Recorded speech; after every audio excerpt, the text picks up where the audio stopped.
Ó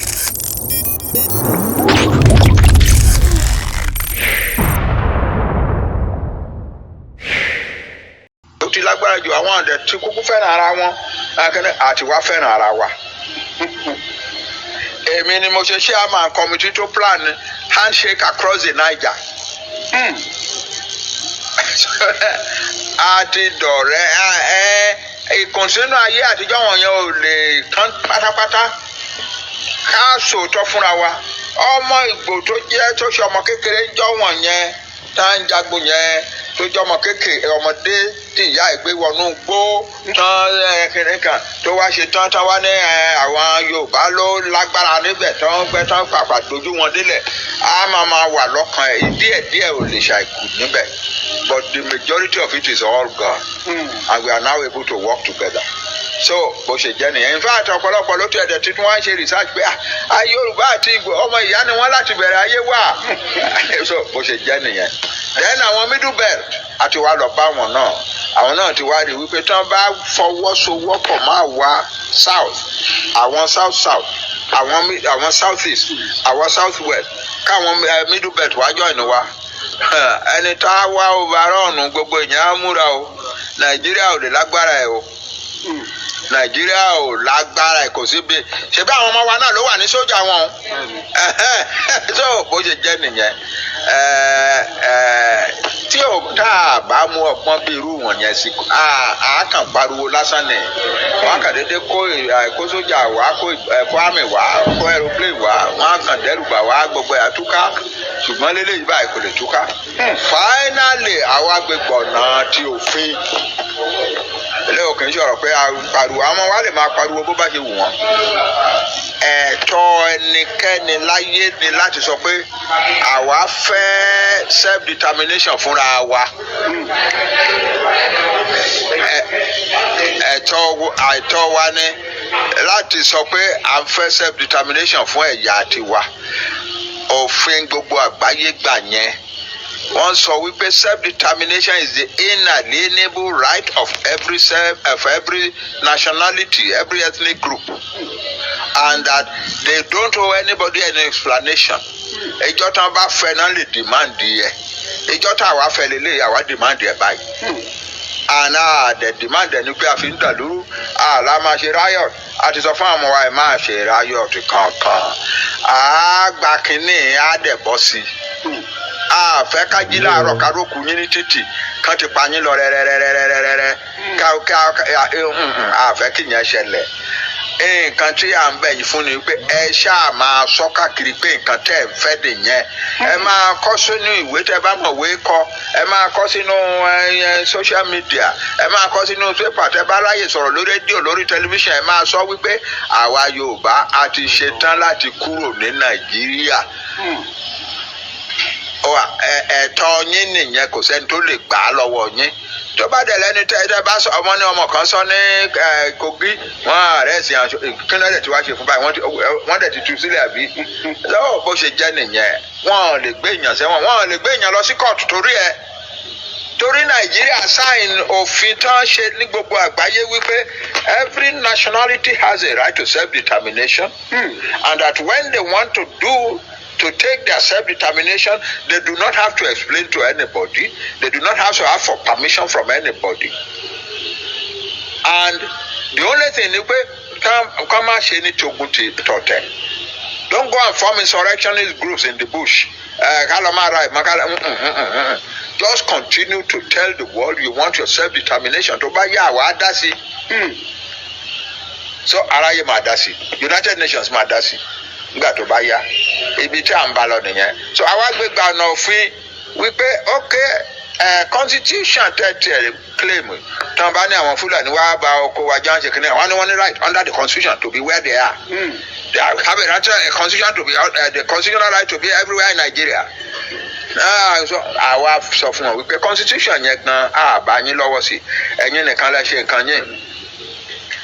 Abdulsalami Abubakar ló pe àwọn ará northerners ti ẹjọ́ tán ṣe constitution wọ́n dẹ̀ ṣe tán wọ́n ṣe lọ́nà tó jẹ́ pé ó bọ́ sọ́wọ́ wọn kán gbé Nàìjíríà léra wọn lọ́wọ́ pátápátá. So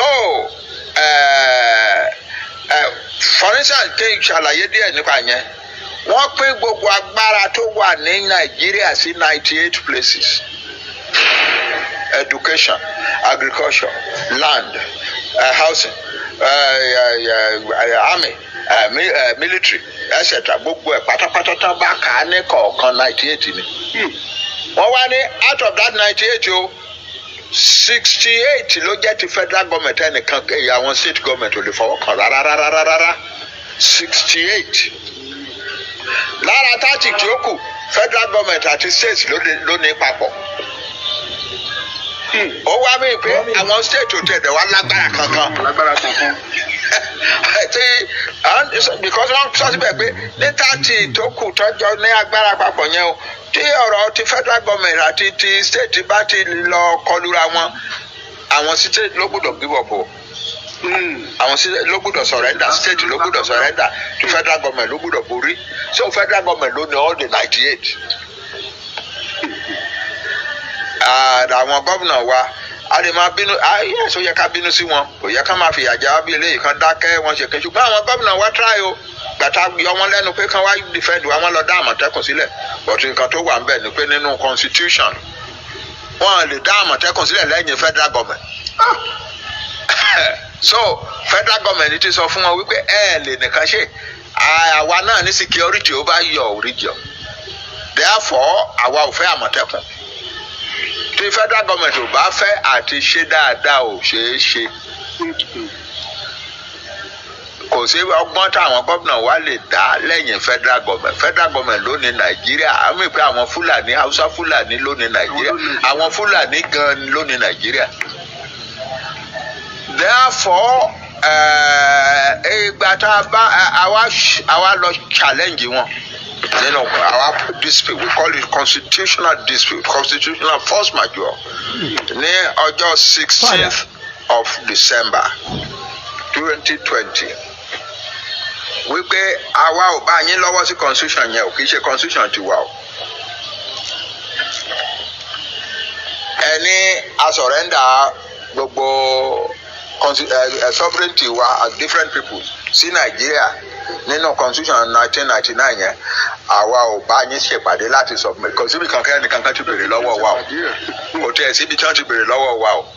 Èkejì ẹni a submit gbogbo àwọn èèyàn wa sí Nàìjíríà under the 1990 constitution it is not true we never gave you that authority over our people.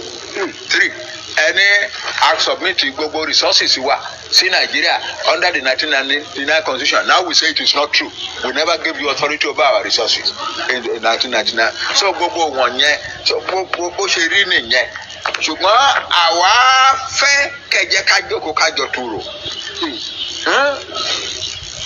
adẹ̀fún yín ní ìjọba Nàìjíríà ní 90 days wípé 90 ọjọ́ pé kán lọ rò kán wá padà kájọ jókòó a sì ń retí wọn ó kù jọ́ mẹ́wàá báyìí àbí jọ́ mẹ́sàn-án. Jọ́ mẹ́wàá. Today is 6. Today is 8. Ó kù jọ́ mẹ́sàn-án. Ọjọ́ mẹ́jọ. Ọjọ́ mẹ́jọ ló kù. So bó ṣe jẹ́ nìyẹn o bó ṣe jẹ́ nìyẹn tí wọ́n bá dẹ̀ wá dáhùn nígbà yẹn a ní ìdí láti máa sọ nǹkan tá a máa ṣe báyìí but nǹkan tó ṣí gbogbo yẹn fà tó papọ̀ ni wípé aráyé mọ̀ wípé àwọn arábí ń bá àwọn ìlú wọn jà ìjà tán dẹ̀ ń jà ìjà tó lẹ́tọ̀ọ́ ni ìjà ọpọlọ tó bá dẹ̀ wá dìjà a lè bẹ aráyé nǹkan tá a bèrè ń jọ sí wọn fún wa wọ́n máa dẹ̀ wá kó ìbọn dé a wá yà wọ́n lẹ́nu pé nǹkan tí United Nations ṣe ní Cameroon láìpẹ́ yìí wọ́n á wá ṣe ní Nàìjíríà bó ṣe jẹ́ nìyẹn ọgbọ́n la fi ń pa ìlú abẹ́ Yorùbá ni wá díẹ̀ sókè ẹ má kanjú tó bá yá àá yọ kúrò we have decided and there is no going back. No.